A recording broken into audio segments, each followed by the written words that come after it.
Hello everyone and welcome back to another video. In today's video we're going through my finals week 1 predictions for this week. Now this won't be my full finals predictions like going through round by round, but it's just going to be who I think will win for week 1 of the finals now that the matchups are confirmed after the Wednesday game obviously. So we will see how we did though in the last round in terms of tipping wise. So let's go on ahead and see. So in the final round, I ended up getting a 6 out of 9. So we'll go through the game. So obviously I got the the Carlton tip correct over the Bombers, just far too strong there. Got the Collingwood tip correct. However, I wasn't expecting Melbourne to put up as much of a fight, but the Pies just escaped and they've ended up finishing in the top 4 still. Got the Gold Coast tip incorrect. Credit to Port for Ken Hinkley's last game and Travis Boak's last game. They really got up and about there. Got the Adelaide tip correct, although North did really challenge them as I expected, but it was a really high-scoring game. But the Crows ended up holding on, and yeah, look, maybe Rankin is much more of an out than people do think for them. Got the Geelong tip correct. I think Richmond in that last quarter did mount a bit of a comeback, but the Cats, they were in control for pretty much the whole game. They won that by 39 points. Got the Sydney tip correct. Again, pretty much the opposite from the Geelong game. It was a really close game in the first half, but then Sydney really battered the Eagles in the second half and won by 67 in the end.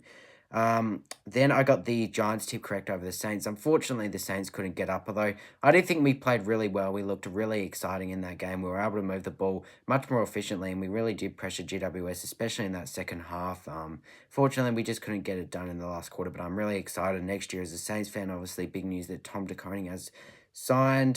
Then I got the Bulldogs tip incorrect. Credit to the Dockers. They were awesome.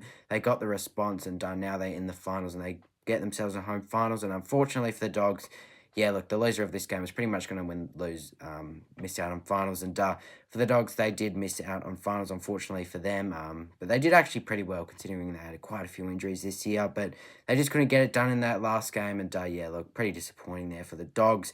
Went with Hawthorn, a bit of an upset, but the Lions were just far too strong at the Gabba. It was a game full of behinds, and then got the Gold Coast tip correct. Yeah, look, that was pretty straightforward. I went with the Suns by 38 points, but they absolutely blew out the Bombers, and they get their first finals berth in history. So let's go through my week 1 predictions.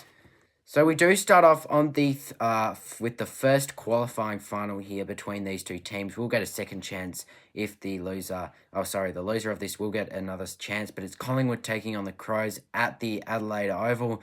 Now this one I feel like should be a pretty interesting game. It was only a couple weeks ago where we did see these two sides take place, and obviously it was controversial fashion with the Crows being known as the Throws in that game, with a lot of missed umpiring calls there, which the Pies you could arguably say were robbed, but it was a really close game and a close finish. And as we all know, the Pies do have a pretty good record against Adelaide. Obviously, Adelaide won their last game, but before that, I believe the Pies had won the last 12 games. And the Pies, they always do play pretty well at the Adelaide Oval. Now, they did do themselves a massive favour by winning that game against Melbourne, because they had lost that game, the Giants probably would have overtaken them, and they probably would have finished in about 6th spot. And if Gold Coast had been in Port Adelaide, they probably would have finished maybe as low as 7th. So it was a brilliant win for the Pies. They just needed a win, and they just feel like the energy's a bit back now for the Pies. So I think this is going to be a really close game here.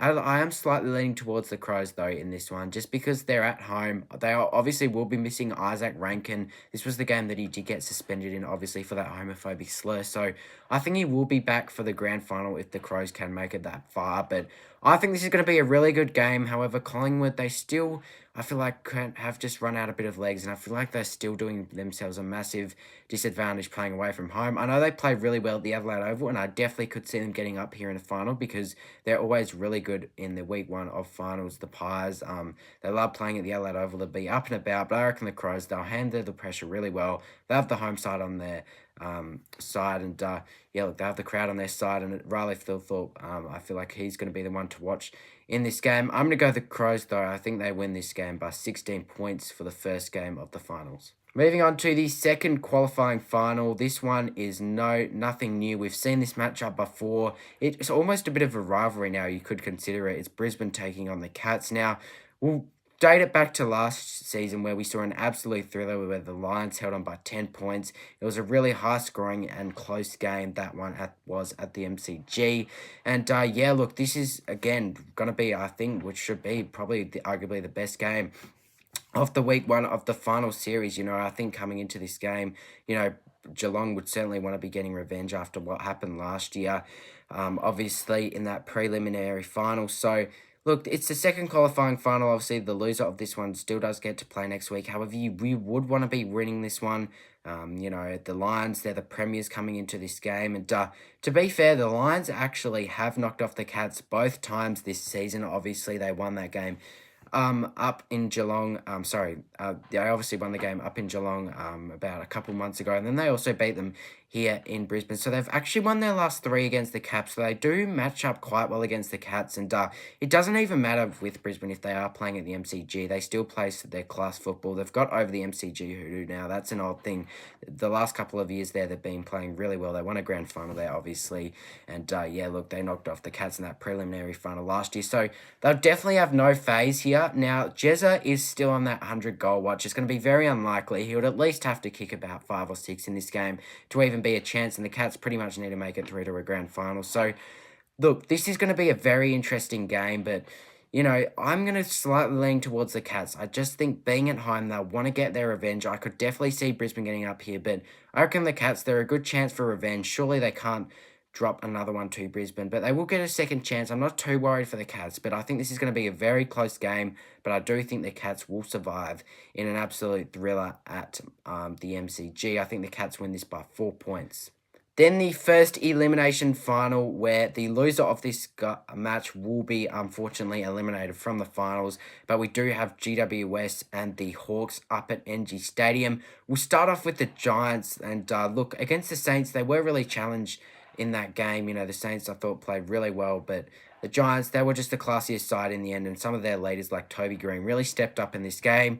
Now, the Giants will have quite a few players coming back from this game, obviously, but they will still be without Jesse Hogan, which, to be honest with you, I think is a massive out because he does kick a lot of goals, but also isn't that much of a massive out because the Giants still have plenty of offensive power and weapons up there in the forward line, like Toby Green. He can be really dangerous. Grzowski, I'm not sure how you say it, but he looked really good against the Saints. So I'm really excited for this match. I do think that the Hawks, obviously, when we look at them, their last game against Brisbane, you do have to give them a bit of credit because they did really take it up to the Lions. Unfortunately, they couldn't get the result, but they did manage to kick a few behinds late in the game that really could have costed them probably a win, even though Brisbane had, I believe, 23 behinds themselves. So, yeah, look, I think this is, again, should be another tough game to predict. I think a lot of people are backing in the Giants. However, I wouldn't completely go past the Hawks because the Hawks, they'll be up and about. Yes, they finished 8th. However, I feel like this is a close game. Now, usually the 8th seed, when they do play the 5th seed, don't usually get up in these games. It's very rare to see the bottom team of the top 8 get up in week finals. I could certainly see it happening though, but I'm slightly leaning towards the Giants. I just think they're the better team, and at home, if they can win this, they could honestly be really deadly. They will have to avoid Hawthorn's pressure though, because I feel like if Hawthorn do put in that pressure game, they will maybe get up for this game, and I'm going to the Giants here by 21 points at NG Stadium. The last game and the second elimination final, with the loser being out again, we do have Gold Coast playing in their first ever final series against the Dockers away at Optus. So, yeah, look, the Suns, obviously, we'll start off with them. Obviously, they had a really disappointing loss to Port. Had have won that game, they probably could have been sitting in the top 4 right now, most likely. And they really let a chance slip, or at least be having a home final sitting in 5th. So, they let a massive chance slip, but they did really just enough against the against the Bombers. They put on a massive score, I believe. What is their highest score in their history? But it was history in the making for the Gold Coast Suns, and they, look, absolutely thrashed the Bombers. So, yeah, look, coming into this game, a lot of people are backing in the Dockers here, and I mean, why wouldn't you be? They played really well against the Dogs. They were able to transition the ball very nicely, and look, they really made the Dogs pay off of their inaccurate kicking, the Dockers, and they were really good after that first quarter because the Dogs were looking like they were going to get on top, but I believe they kicked 7 goals to 1 in the second quarter. So they pretty much dominated that game, and I think at home they're going to be really tough beats here, the Dockers. Certainly wouldn't surprise me if they did come out and win this game by a massive amount, just considering that the Suns, this is their first final series, and they'll be a bit under pressure, obviously, with the home crowd on their side. You don't really expect to see more more than really 1,000 Suns fans at the ground. There probably won't even be more than 200 Suns fans in the cheer squad, to be honest with you. But yeah, look, Dimmer Hardwick also does have a pretty poor record. Damien Hardwick in elimination finals, I believe he is 0-4. Obviously, we do know a couple years ago that controversial fashion with the Tom Lynch kick. Was it a goal? Was it not? The Tigers could have been moving on. But yeah, look, this is going to be, I feel like maybe if the Suns can bring their A game, could certainly win this game. I certainly wouldn't rule it past the Suns of winning this game. But I just think the Dockers at home, they'll be up and about. I feel like if they did lose this game, it would be pretty disappointing considering that, this year they probably were expected to do quite a few things and really improve, which I think they have done. But I think the Dockers, they'll be under the pump here. They should be winning this game, and I think they will win this game. I'm going to go the Dockers to hold on here by 27 points against Gold Coast. So everyone, those are my tips and predictions. So if these results do end up happening, unfortunately, the Suns and the Hawks, I do think will be eliminated. I've gone with all the home sides, but that means it would leave Brisbane and Freo and GWS and Collingwood to play in the second week of finals. Let me know if you agree or disagree with me in the comments down below. Hopefully, it's a really good final series, just like last year. And yeah, look, hopefully we can get a better grand final this year. But let me know your thoughts and predictions in the comments down below, and we'll see you in the next video.